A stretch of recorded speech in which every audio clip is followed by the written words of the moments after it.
اگست 2016 north London 26 سالہ لڑکا جس کا نام کینیڈی تھا اچانک عجیب حرکتیں کرنے لگا۔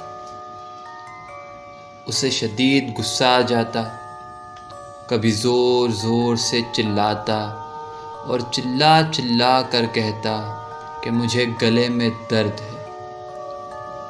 شروع میں تو سب نے اگنور کیا، پریشانی سمجھی، طبیعت خراب سمجھی اور دوائی وغیرہ دے کے تھوڑا سیٹ کرنے کی کوشش کی، لیکن حالت خراب سے خراب تر ہوتی گئی۔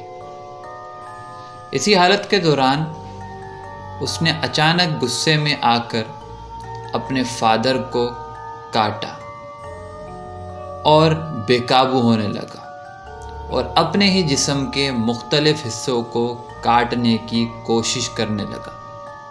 سارے گھر والوں نے اسے پکڑا، سنبھالا، لیکن پھر اس نے چلا کر کہا کہ اسے گلے میں درد ہو رہا ہے اور اسے ایسا لگ رہا ہے جیسے اس کے اندر کوئی سانپ ہو یا سانپ نما کوئی چیز اس کے اندر موجود ہو جو اسے محسوس ہو رہی تھی۔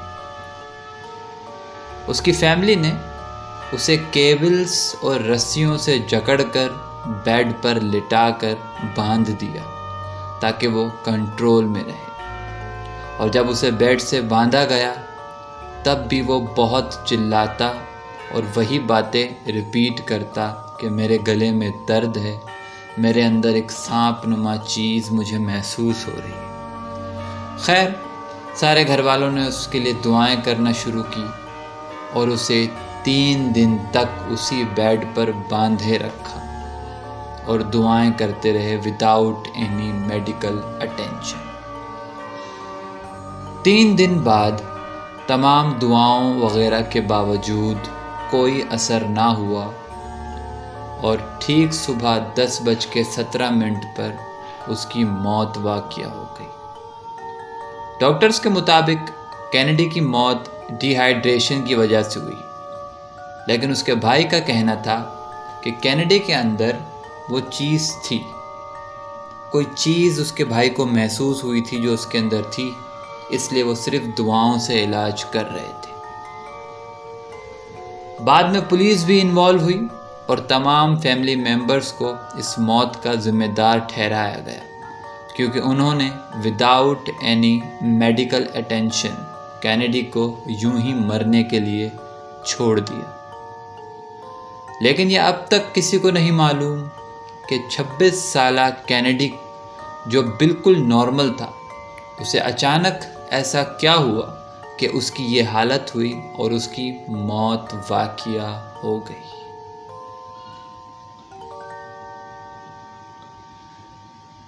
اگلی سٹوری،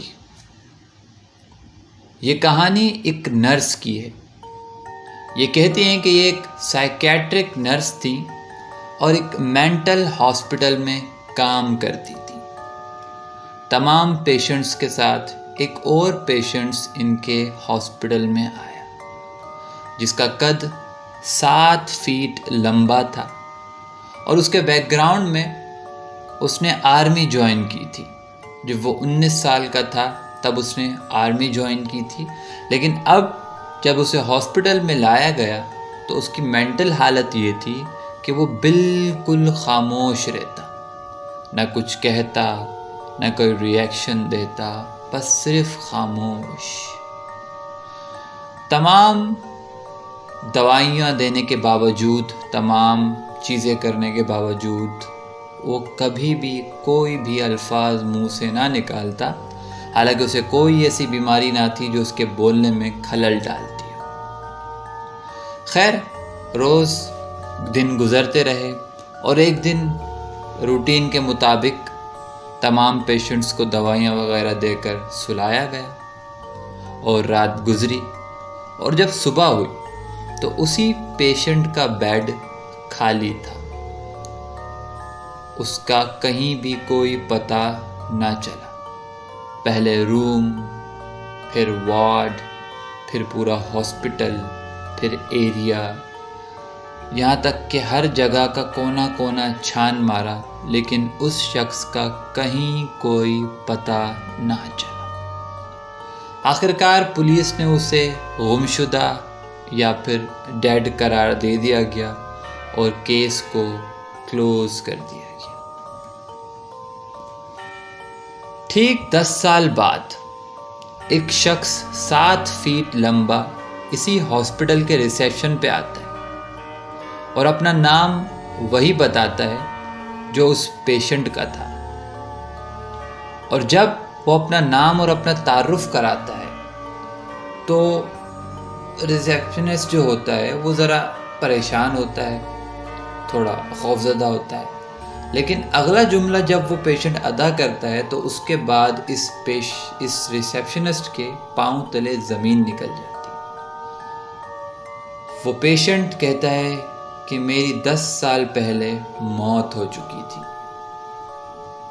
خیر وہ دوسرے لوگوں کو بلاتا ہے اور سارا ماجرا بیان کرتا ہے، اور لوگ اسے دیکھتے ہیں اور کہتے ہیں کہ اگر یہ مر چکا تھا تو یہاں ہمیں اس طرح انسان نما شکل میں نظر نہ آتا، اور اسے مینٹلی کیس کہہ کر، شاید گمشدہ تھا، کہیں تھا اور واپس آ گیا ہے کہہ کر اس کی پھر سے ٹریٹمنٹ شروع کرتے ہیں۔ لیکن اب اس پیشنٹ کی حالت پہلے سے کافی بدل چکی ہوتی۔